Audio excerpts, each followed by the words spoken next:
Dr. Bibek Debroy is someone whom the cliche fits like a glove. He really is a man who needs no introduction at all. Globally acclaimed as an economist, he is the chairman of the Prime Minister's Economic Council and president of Indian Statistical Institute. He was also awarded the Padma Shri in 2015, the highest honor that the government bestows on its citizens. As impressive as all of these achievements are, MythoLogical, the first ever online festival on myth, legend, and folklore, has requested him to be here today for a completely different but just as remarkable set of achievements. Dr. Debroy is here for the stupendous work that he has done as a translator and interpreter of Sanskrit texts, including the epics and the Purans. His insight has helped many of us see these texts in a hitherto unseen light. His words have been instrumental in bringing hidden philosophical and ethical constructs that are woven into the stories of our past out of the shadows. For that, we as a people owe him a debt of gratitude. Dr. Debroy's first translation was of the Bhagavad Gita, published by Penguin in 2016. After that, he translated the Mahabharata based on the Bhandarkar Oriental Research Institute's critical edition. This was sequentially published between 2010 and 2014 in 10 volumes, and it is now available as a 10-volume set. This translation runs into 2.25 million words, and this is only the third time that an unabridged translation of the Mahabharata into English has been done. The other two were by Kishori Mohan Ganguly and M.N. Dutt. Incidentally, Dr. Debroy has also written a fascinating book on the life and times of Dr. M.N. Dutt. The Mahabharata opened the floodgates, one may say, as it was followed by the Harivamsha, also based on the critical edition, and then a 3-volume Valmiki Ramayana based on the Baroda critical edition. He has also translated the Bhagavad Puran in 3 volumes, the Markandeya Puran, and the Vishnu Puran. Dr. Debroy, welcome to MythoLogical. It's an absolute honor to have you deliver the keynote address for the first edition of this festival. Thank you for those kind words, and thank you for inviting me. First, let me try and define the texts that I am interested in and the texts that I am translating. Although a little bit of that has been explained in the introduction. The text that I'm interested in and the text that I intend to translate are texts that are known as Itihasa and Purana. Itihasa stands for the Ramayana and the Mahabharata, and the Puranas, of course, are 18 Puranas. Why am I particularly interested in these? One can ask a question about what is Hinduism.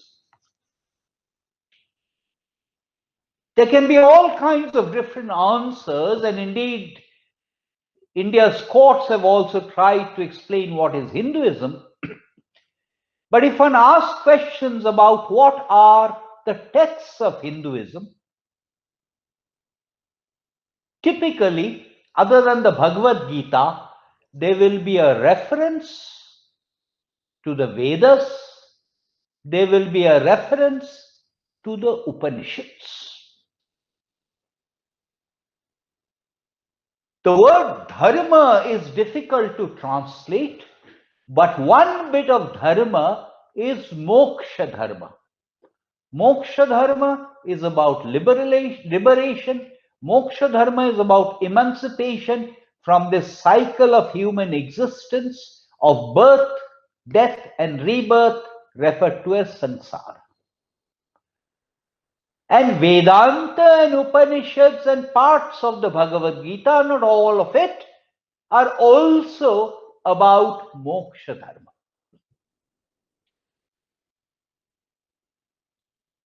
Led by Max Muller, there was a series of translations in the 19th century known as Sacred Books of the East. As the title implies, these were not just about Hinduism texts, they were sacred books of the East. If you look at the texts that were translated under the sacred books of the East series, you will find Upanishads, you will find Dharma Shastras, you will not find Itihasa and Puranas. The question to ask is, who composed the Upanishads? Who composed the Brahmanas and the Aranyakas? In the scheme of things that was set out in our texts, there were 4 ashramas. Brahmacharya, the period when you are a student. Garhastha, the period when you are a householder. Vanaprastha, when you retire to the forest. And Sannyasa, when you renounce. The Upanishads, the Brahmanas, the Aranyakas were composed. Written is not the word to use. They were composed by people who were either in Vanaprastha or in Sannyasa. So insofar as they talk about moksha dharma, and moksha dharma is only for a limited number of individuals in any society, the Vedanta bit, the Upanishad bit, the Brahmana bit, the Aranyaka bit is not really relevant for the bulk of us who in any society, in any age, any period in history are likely to be householders, grihasthas. So what is the dharma for them? Dharma is a word that's very difficult to translate into English because in different contexts it means different things. But what is the dharma for the householder? In a country like Bhutan, which has a population of 700,000, lamas are funded by the government, by the state. Even then, the percentage of lamas is small. So the percentage of the population that is likely to be in Vanaprastha, Sannyas, will probably be less than 5% of the population. 95% of the population will be in Brahmacharya and Garhastha. And indeed, the texts say that the state of the householder provides the wealth that sustains those in Vanaprastha and Sannyasa. So what is the dharma for them? And which are the texts of Hinduism that talk about dharma for them? And those texts are Itihasa and Purana. The Ramayana and the Mahabharata and the Puranas. The Ramayana and the Mahabharata, of course, have a Sanskrit version. The Ramayana has more than one Sanskrit version. There is Valmiki's Ramayana, but there are other Ramayans in Sanskrit also. There is the Yoga Vasishtha Ramayana. There is the Adhyatma Ramayana. There are versions of the Ramayana story in Kalidasa's Raghuvamsham and in the Ramapakyan section of the Mahabharata. Most versions of the Ramayana that we are familiar with, and when I say familiar with, I'm using the English language as an example. These texts, the Ramayana and the Mahabharata, have been translated into so-called vernacular languages. I'm not talking about the vernacular languages. I'm talking about the English language. In the English language, the Valmiki Ramayana has been translated in unabridged form exactly 5 times. So most of the versions in English that we see floating around are abridged versions. Abridged versions by their very nature tend to simplify. They do not capture the nuances. So if one is going to understand the Ramayana, if one is going to understand the Mahabharata, if one is going to understand the Puranas, it is my plea that one should read the unabridged versions, preferably in Sanskrit. If Sanskrit is not possible, then some other language. In English, as was stated in the introduction, the Mahabharata has been translated in unabridged form only thrice. Why is English important? The reason English is important is English has become the predominant language of communication, particularly amongst the younger generation. So it is important to translate these texts into English. There was a generation which was familiar with Sanskrit. There was a generation which was familiar with the so-called vernacular languages. But increasingly, there is a younger generation which is certainly not familiar with Sanskrit and is not even familiar with the so-called vernacular languages. So it is important to get these texts out in unabridged form in English. These texts together, Itihasa and Purana, are known as Pancham Veda, the fifth Veda, after the Rig, Sam, Yajur, and Atharva Veda. Why fifth Veda? Because they distill out the message of the Vedas in the sense of dharma for people who are in that householder stage, people who are grihasthas. And indeed, most of the practices that we observe,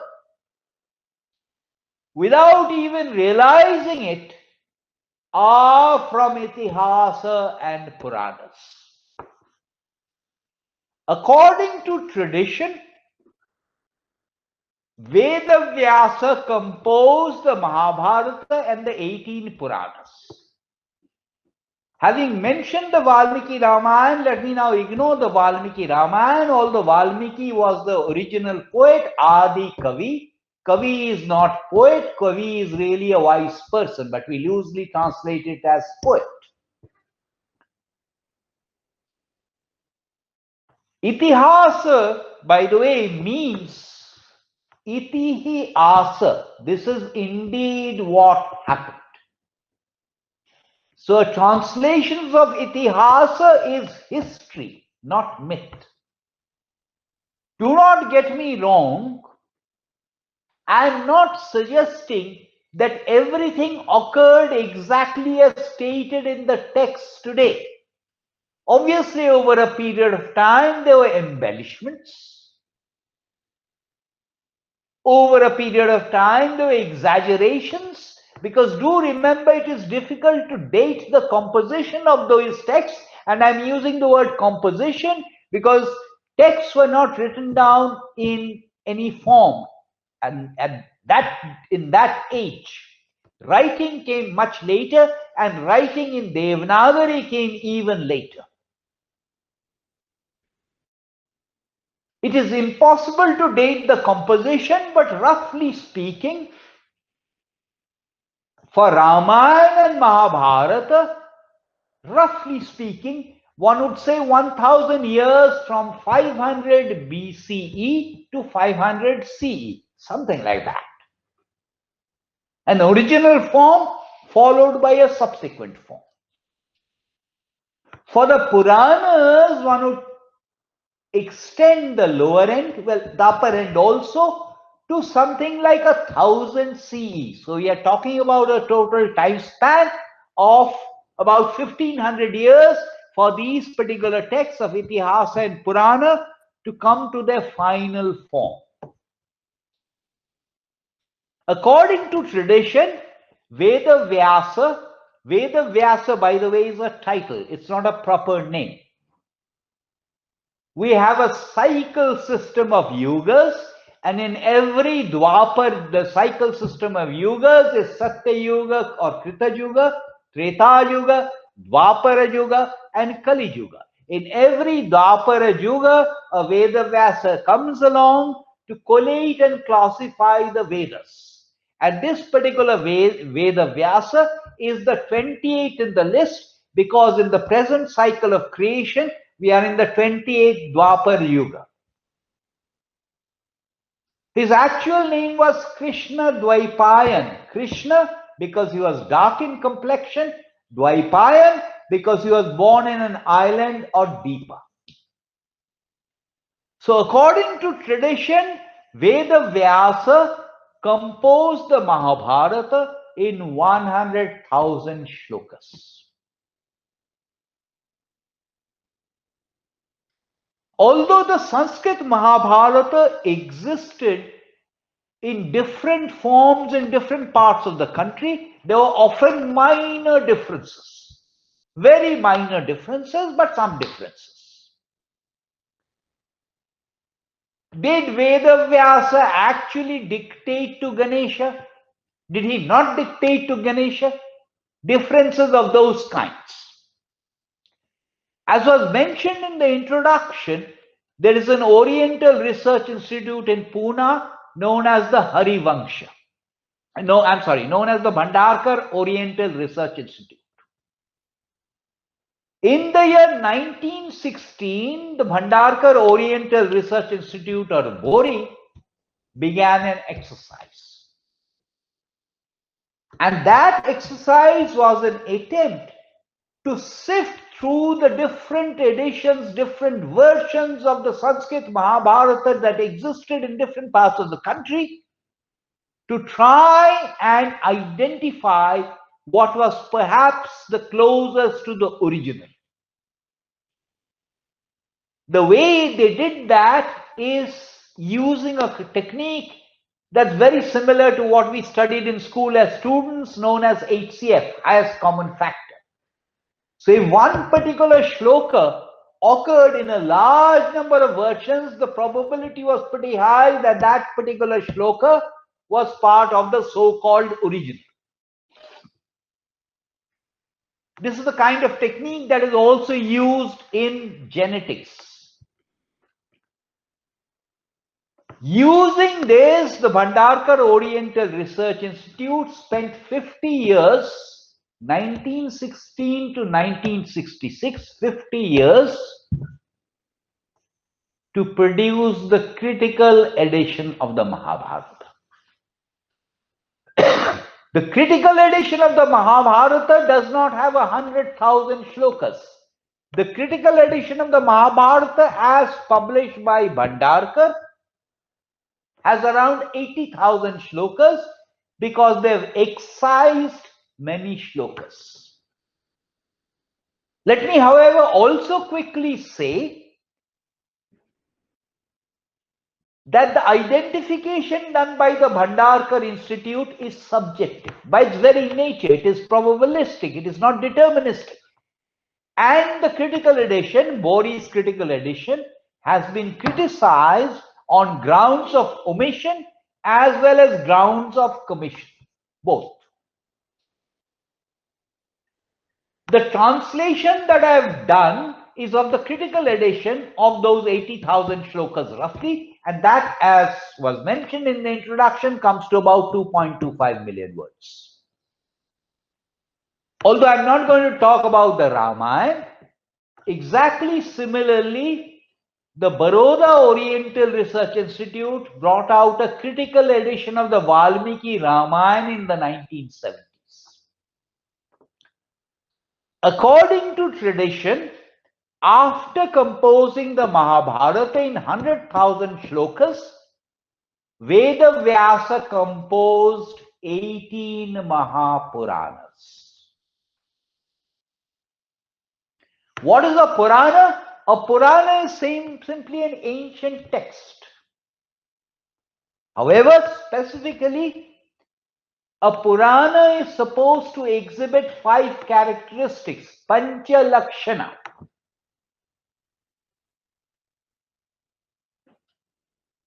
In the traditions of Hinduism, there is an original creation, there is a final destruction or dissolution. Within that, there are secondary cycles of creation and destruction. So the 5 characteristics, the Pancha Lakshana, that a Purana has to satisfy are: 1, it must describe the original creation and the ultimate destruction. This is the first. Second, it must describe the secondary cycles of creation and destruction. The first one is called Sarga, the second one is called Pratisarga. So these are 2. Third is, it must describe the genealogies of the Devas. The word Deva should not loosely be translated as God or the feminine part. Deva simply means the shining one. So the third character, or the radiant one, the third characteristic is, it must describe the genealogy of Devas and sages, Munis and Rishis. Fourth characteristic is, it must describe the various eras known as Manvantaras, each presided over by a Manu.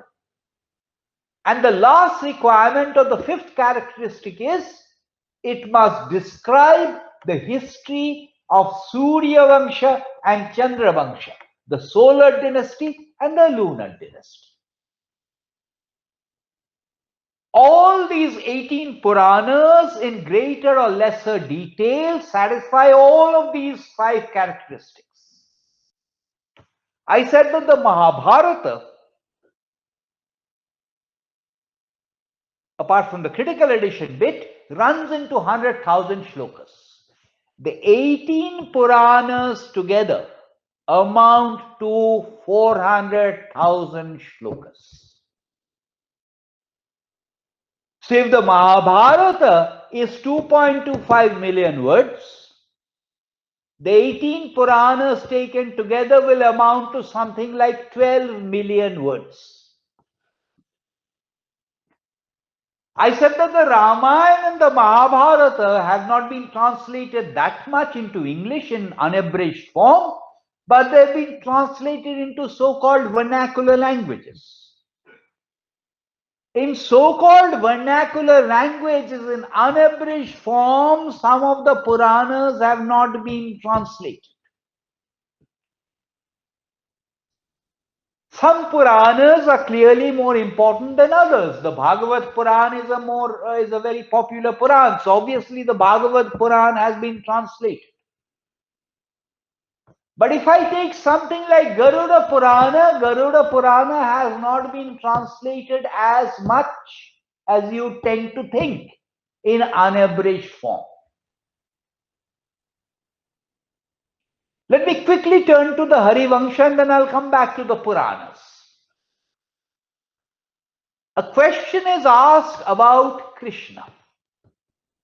Because when we encounter Krishna in the Mahabharata, Krishna is already an adult. So a question is asked about his childhood exploits. Those childhood exploits are also there in the Puranas, like in the Bhagavad Puran and the Vishnu Puran, but they also figure in the Harivangsha. The Harivangsha may be loosely regarded as a Purana, but it is not quite a Purana.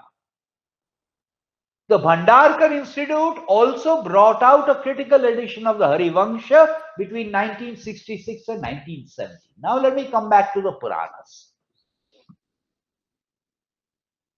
Why should we read the Puranas? Well, because they are encyclopedias.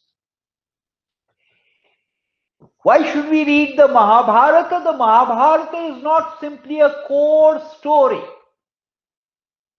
of a battle that was fought on the fields of Kurukshetra between the Kauravas and the Pandavas. If one is interested in moksha dharma, The Puranas and the Mahabharata, they are also about moksha dharma. The Bhagavad Gita is not the only Gita in the Mahabharata. When I'm using the word Bhagavad Gita, the word Bhagavat is an adjective. It qualifies the Gita. Gita is anything that is sung. When I mention what I'm about to mention, most people are surprised. Across all the texts, there are around 60 Gitas. In the Mahabharata itself, there are 20 Gitas. The Bhagavad Gita is not the only one. The Mahabharata is classified, the familiar classification today is that it is classified into 18 parvas. All the 18 parvas are not equal in length. Some are longer than others. Some are very, very thin. As a digression, there is internal evidence in the Mahabharata to suggest that the Mahabharata was originally divided into 100 parvas. The 18 parva classification came later. But in that 18 parva structure, there is a section known as Shanti Parva. Shanti Parva is the book of peace. When Bhishma is lying down on his bed of arrows and is instructing Yudhishthira. Shanti Parva has a section known as Moksha Dharma Parva, which is about the dharma of moksha. So yes, these texts are a lot about moksha dharma, but the point I was making earlier is that they are also about normal dharma for householders. Whether we are practicing Hindus or not, quite often we will go to temples. We will go to temples without realizing that the structure for constructing a temple, it's laid down in other texts also, but so far as the Puranas are concerned, the structure for constructing a temple is laid down in the Matsya Purana. The norms for constructing the image of a god or goddess is laid down in the Agni Purana. The funeral ceremonies we practice, they are laid down in the Garuda Purana. The mantras that are used at the time of Durga Puja in Eastern India, they are from the Markandeya Purana.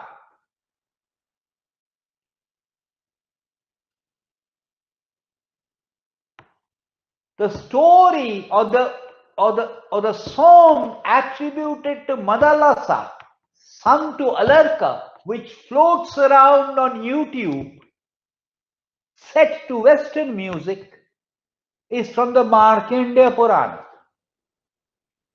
The Adhyatma Ramayana that people talk about is from the Brahmanda Purana. The Lalita Sahasranama that is chanted, particularly in the south, is from the Brahmanda Purana.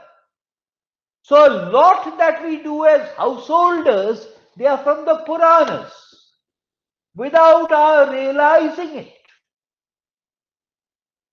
That is one reason why I think the Puranas should be read. We go through various sanskaras from the time of birth to the time of death. The number of sanskaras varies. Typically it is 17. Where are these sanskaras laid down? They are laid down in the Puranas. Let me give you a story from the Markandeya Purana, and then I will come back to the Mahabharata again. In the Markandeya Purana, there is the story of a demoness named Jata Harini. Jata Harini, as the name implies, is a demoness that steals a newborn infant. So she's a mischievous demoness. What does she do? She steals an infant from one particular household, goes to another household where an infant has been born, replaces that infant with this infant, takes that infant, goes to a third household, and generally contributes to confusion. In the process, the Markandeya Purana tells us, Jata Harini devours, eats every third infant. To me, this suggests that the infant mortality rate, whenever the Markandeya Purana was composed, was 1/3. It tells me about the socio-economic development of that period, which is why I think these texts should be read and studied not only by Sanskrit Pandits, but with a multidisciplinary lens. When Bhishma is lying down on his bed of arrows in Shanti Parva, he tells Yudhishthira, these are the 17 most important civil cases which you must try in order of priority. On the criminal side, he says that if a rich person is guilty of a crime, that rich person should not be imprisoned, because that's at the cost of the public exchequer. Instead, a monetary penalty should be imposed on the relatively rich person. It is the poor person who cannot afford to pay who must be imprisoned. You may or may not agree with that proposition, but there is a certain impeccable economic logic to it. These days, the word governance has become very fashionable. All kinds of people use it. So if I ask, which text talks about governance, people will invariably mention Kautilya's Arthashastra. But Kautilya's Arthashastra had been lost as a manuscript until Shama Shastri discovered it in 1905 and translated it. The National Manuscript Mission is in the business of collating manuscripts, defined puthis, defined as anything that's more than 75 years old. The estimate of the National Manuscript Mission is that there are, in public and private holdings, there are around 40 million texts. What is important is that 95% of them have not been translated, ever. So apart from the knowledge that was transmitted verbally and orally, which is being lost even as we speak, the knowledge that exists in these has not been translated and is therefore not known.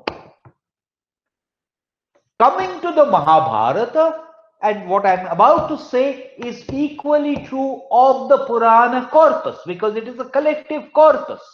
Itihas, Purana, collective corpus, all attributed to Vedavyasa, except of course the Valmiki Ramayana. Beautiful, beautiful poetry. The Bhagavad Gita is regarded as a text of dharma. It also has beautiful poetry, fantastic poetry. All of these texts, none of these texts were in prose, all poetry. Beautiful poetry. A wealth of information on geography. A wealth of information on socio-economic development of the time. A wealth of information on the evolution of Sanskrit as a language. A wealth of geological information. A wealth of historical information now increasingly being backed up with archaeological data. a wealth of information on dharma in the sense that I've interpreted it not moksha dharma, but in terms of what the Rajan or the king should do, Raja dharma, what the community should do, and what individuals should do.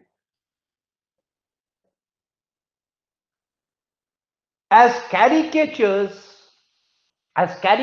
because that ideal does not exist, the capitalist system is one where all decisions are left to the market. The socialist system, again, as a caricature, is one where all decisions are left to the government, the state. These texts set out a template where some decisions are taken by the state, some decisions are taken by the community, some decisions are taken by the individual. So it is not just a question of the Kauravas and the Pandavas shooting each other, arrows at each other, and this number of Akshahin is killed. These texts are encyclopedias. They're encyclopedias of knowledge. That is the reason they should be read. I'm nearing the end. So just one final sentence. In the introduction, by the way, if you notice, all introductions are about what an individual has already done. It's always about the past. It's never about the present. So nothing wrong in the introduction, but let me just say that it is my desire, it is my intention to translate all the 18 Mahapuranas into English. It is a hazardous task. The canvas stretches to infinity because, as I said, collectively the 18 Puranas will amount to something like 12 million words. It is indeed correct that the Bhagavad Puran has been published. The translation of the Bhagavad Puran has been published. The translation of the Markandeya Puran has already been published. There are two other translations that are pending publication with Penguin because everything has been disrupted by COVID. The first of these is the Brahma Purana in 2 volumes, and the second one is the Vishnu Puran is 1 volume. The intention is to publish 1 Purana translation every year, and I've just started on the Shiva Purana. Thank you very much.